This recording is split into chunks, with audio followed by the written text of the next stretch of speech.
Guys, so pipinturahan ko itong front grille ng Albert kasi chrome siya. So gagawin lang natin siyang two-tone. So combination lang guys sa black and red. Okay, so ito yung pipinturahan natin na buo. Okay, so stay tuned, mag-video tayo. What's up guys, so iti-tape up muna natin itong grille ni Albert. So use lang natin, marami siyang crack sa front grille niya. So kailangan na rin pinturahan tayo.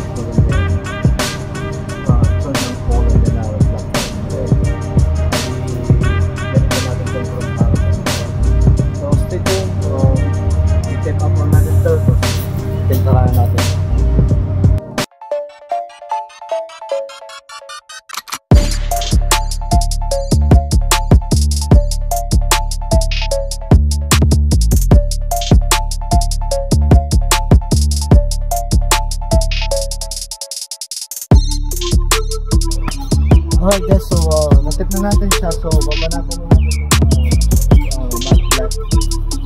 Okay, so stay tuned guys, mag-video tayo ulit.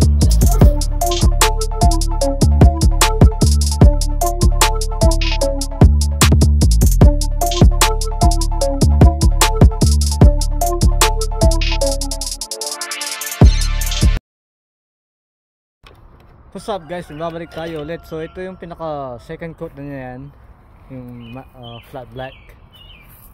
So ipa-final coat pa natin ng dalawang beses. Okay,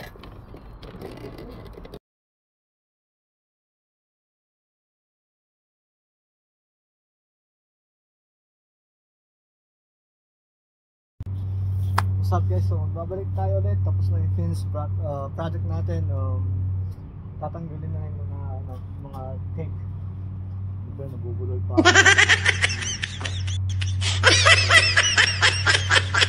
Okay?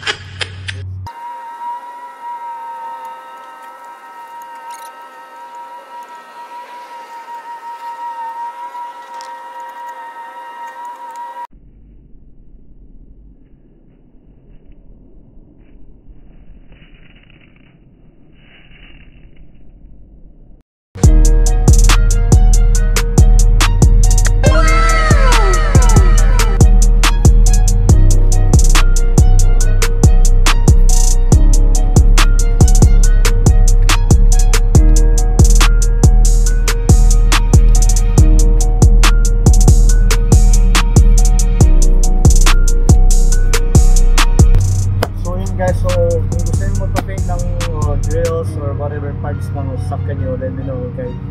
I don't charge that much. I charge cheap, just be nice to me. Thanks.